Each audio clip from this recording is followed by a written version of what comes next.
কেউ যদি দু ফোঁটা নয়ন বলি বারিশন করে দুটি বাহু কেউ উত্তোলন করে হে গোবিন্দ তোমার হলাম বলে, হে গোবিন্দ তোমার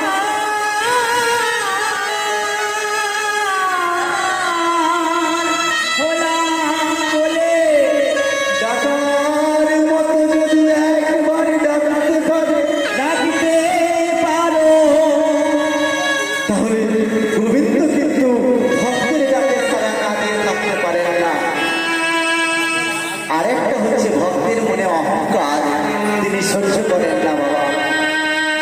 তা মা একবার কি হয়েছে শুনুন। কুরুক্ষেত্রের যুদ্ধ প্রায় অবসান, কুরুক্ষেত্রের যুদ্ধ শেষ।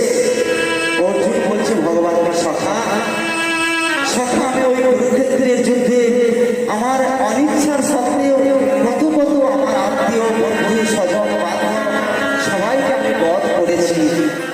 সখা সখা আমি গঙ্গা স্নানে যাব, আমি গঙ্গা স্নানে গিয়ে আমার এই পাপকে আমি ধৌত করবো। সখা বলছে, ভগবান বলছে অর্জুন বেশ তো, আমি তোমাকে নিজে রথে চাপিয়ে ওই গঙ্গা স্নানে নিয়ে যাবো। কত বড় ভক্তি দেখেছেন মা অর্জুন। স্বয়ং ভগবান বলছে অর্জুন আমি তোমাকে রথে চাপিয়ে নিয়ে গঙ্গা স্নানে যাব। অর্জুন যথারীতি রথে চেপেছে, এবার সেই গঙ্গার ঘাটে স্নান করতে যাবে। রথ নিয়ে চলে যাচ্ছে গঙ্গার কিনারায়, ঘাটের সন্ধানে চলে যাচ্ছে। কেননা ঘাটে তো আর স্নান করা যায় না বাবা।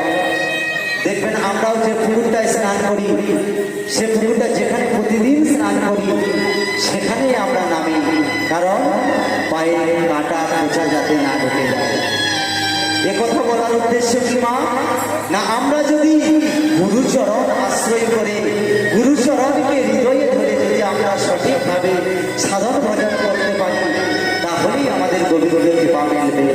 কারণ তিনি যে ভক্ত বৎসল গোবিন্দ, তাই অর্জুনকে তিনি নিয়ে চলেছেন সেই রথে চাপিয়ে। এবার সেই গঙ্গার থেকে একটা ঘাট দেখতে পেয়েছে, আর সেই ঘাটে সামনে অর্জুনকে বলছে অর্জুন ওই দেখো ঘাট, যাও তুমি গঙ্গা স্নান করো, গঙ্গা স্নানে যাও।